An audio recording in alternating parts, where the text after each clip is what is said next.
One of the hardest heads in the game is on the front row in Brodie Kostecki. He's next to a guy who's still earning his stripes in the business. It's Payne versus Kostecki, Waters versus Wood. A supercar storm erupts in New Zealand and they are racing to turn one. Payne holds his ground. He's got the inside run here as Kostecki tries to force the issue. He's extremely wide. Matty tries to close him off and close him off. He does. Into third position goes Waters. Davison's trying to thread his way around the outside. Maximum pressure on the run down through 4. And it is nose to tail as they make their run into 5. Trouble up the back, a bit of dust being brought up, and the push and shove at the back of the pack is always extreme. That was a brilliant start there by Matt Payne, and brilliant vehicle placement in the middle of turn 1. He pushed Kostecki wide and gave Brodie no chance to get back down the inside at the next corner. Off the road, was that Kyle? That's Cooper Murray. So yeah, so I just thought I saw a bump before that. I don't know whether he went in there by himself, but Cooper Murray off the road down there at turn 7. Cool tyres, cool brakes. Got to find what the track's behaving like now as well. It will be slightly different as the day evolves and the sun moves and the temperature comes up. It's just nudging 17 degrees out there at the moment as Kostecki pulls to the inside to just show the nose in the braking area as they get down towards turn 12. About to complete the standing lap. You can't overreach through here on the opening lap. Very easy to end up running wide. Waters is in a nice position here at the moment.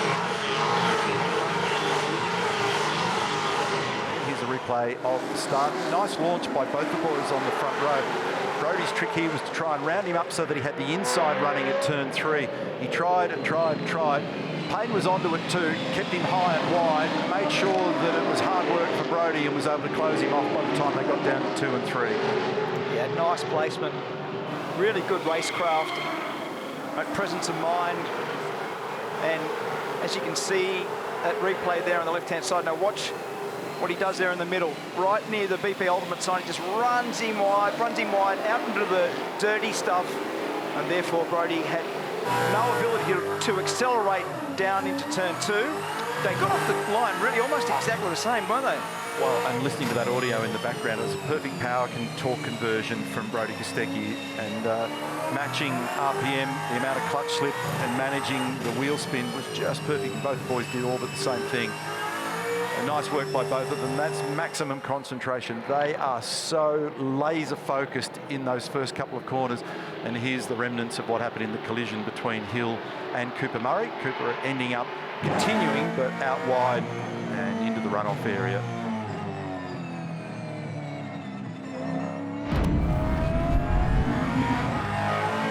Mostert's down in 21st position now. When I queried where's he going to pop back out. So it takes a long time to get back on, get the rhythm right, get those tyres cleaned off and get going again. He's 11 seconds off the sharp end of town. Let's go and have a look and see what's going on here. Yeah, he did get in. Yeah, so it was a bit of a grind down the inside of Di Pasquale when Randall went down there. And then he's just tagged the rear bumper of Mostert, and no doubt the umpire is going to have a view on that one. See how that plays out. So sector-wise, Mark, Ryan Wood the fastest in the first sector, Will Davison the fastest in the second sector, and Ryan Wood the fastest man in the third sector. Sam Scafidi, Bruce Stewart, not happy with the images that they saw on their telly in the pit lane bunker. As the pressure continues to build here, Waters, on that dirt down there that Mostert left on the road, you saw Waters' car just completely disconnect and step sideways. There's plenty of it down there, right on the rear bumper of Brodie when they got in there. Got a very different line approach to a couple of the turns around here, Cam Waters. He literally just runs around the inside white line. He does it down to turn 11 as well, and he was quick there yesterday. That little undercut benefit I heard you say before in the Hino hub, that you get a really big gain around this layout with the undercut. So who's going to be the first to blink here between those three? And then what's the pressure like in the pit to be able to do it? You see Macaulay Jones just dribbling off the edge of the road there. That's on the way down to turn 2. This could be a safety car for this. That's Paul Scalzo in the background on the radio, and it's been an engineering change for Macaulay this year. Spoke to Paul this morning. He was sitting 15th before this. They had a problem yesterday where it melted the loom And that's why he lost that time in practice 1. It's that concrete strip looking back from Thomas Randall to Will Brown, who's sitting in 9th, but he's got a penalty over him. So in net terms, he's further down the order, and Will Brown will be aware of that. So you've got to be a little bit careful how you manage it. Safety car on standby. Safety car speed limiters in 10, 9, 8, 7, 6, 5, 4, 3, 2, 1. Safety car speed limiters must be activated. Well, Thomas Randall managed that to the extent that when he jumped on the brakes, he locked them. So he might have even put a mark on that tyre. Macaulay's parked off on the verge. Here we go. So people are reacting and taking the compulsory stop. Now, this will also be good news for Mostert with a field compression to help him get back into the game here. So there'll be a mad scramble. 27 laps remaining. Go back to the Hino Hub where I talked about last year's longest stint on a slightly different version of the soft tyre was 24 laps. It's a big ask. Now, the other big question here, who's trapped in the background there? It's Will Davison. It's a big ask to do this many laps. Has he got him boxed in there now? He's got him boxed in, yeah. And do they do 2 or 4? So we'll need our team in the pit lane to keep us up to speed on all that. Ryan Wood has to thread the needle. He had to deal with the Red Bull car, and Ryan comes out behind the Brock. And who's missing the rim? There's a wheel that's been hit by another car. So there's been a tyre come off the car. Oh, then it's been hit. Its leader did not pit. Matt Payne went past pit lane, so he's currently out on the track doing 80k an hour. All this chaos is going on in pit lane. Brodie Kostecki could not get out of his box. He was trapped behind one of the Walkinshaw Andretti United cars, and I think when he's tried to get out of the box, he's grabbed one of the wheels that came off a car. So I think all the wheels are on the cars. Right. It's one of the change wheels that's now found its way into pit lane. Waters looking hungry, trying to stay with him. We know that the speed of Di Pasquale's car is there. Jack LeBrock's been a beneficiary in this process as well. He's now well in the game. We are racing one more time. 22 remain. Down the inside, Wood gets into the side of Thomas Randall and just moves him up and high and wide in the process. Glad they argued about that so much. Reversed that process pretty quickly. Kostecki, keep an eye on what Brodie can do here. He does have the benefit of a somewhat compressed field, and we know that he's got a good car. He's got a lot of work to do from this point. Some chaos in the back of that shot there because it looked like Clay Allen fired down the inside. I'm not sure which car it was. Heimgartner there, bumping on the way down with Golding into turn 7, so that was wheel-to-wheel contact. And as a result, Andre got carted up high and wide on the exit. Reynolds in the Tradie Energy entry on the outside with James Courtney trying to sneak by in the process at turn 9. Then it's Heimgartner, then it's Evans in behind him.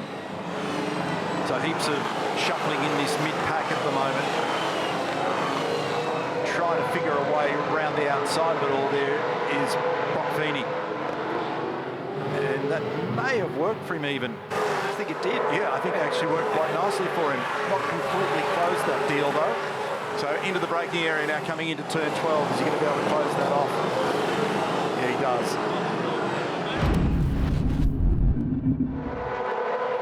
Front tyres are affected by it. We think that the new tyre, from the general comments from the majority of drivers, are that they're coping better with that temperature than they have previously. As Feeney tries to seek a path down the inside of Courtney, tries to give him a bit of a helping hand in the process.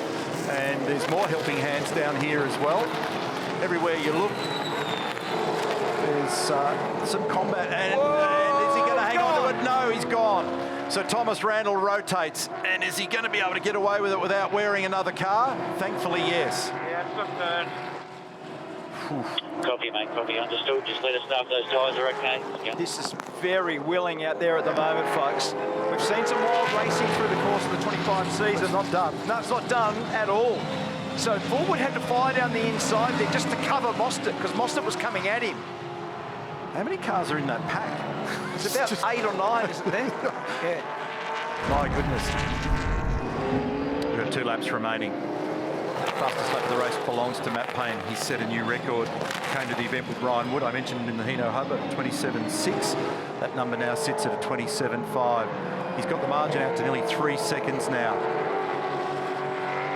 But we're watching, waiting, and wondering What's going to happen second, third and fourth? Waters, De Pasquale, Oh, Wood. got him. Wood's got him. Look at that. He's put a move on him down at turn 5. How's that for a move? And that changes the complexion of the podium.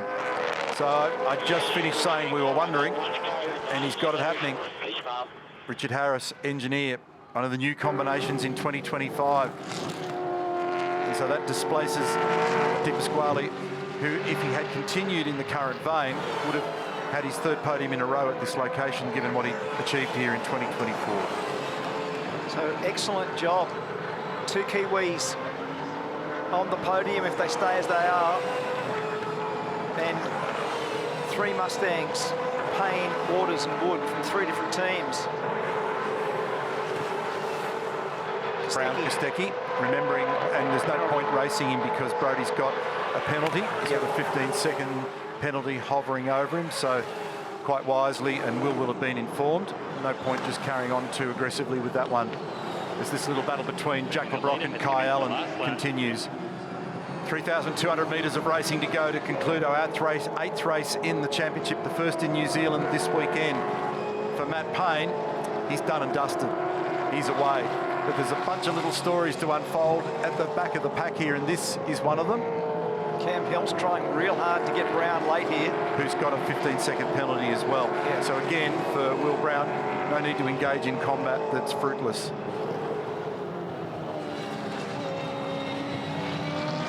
So excellent drive by young Matt Payne. We know his prowess around this venue.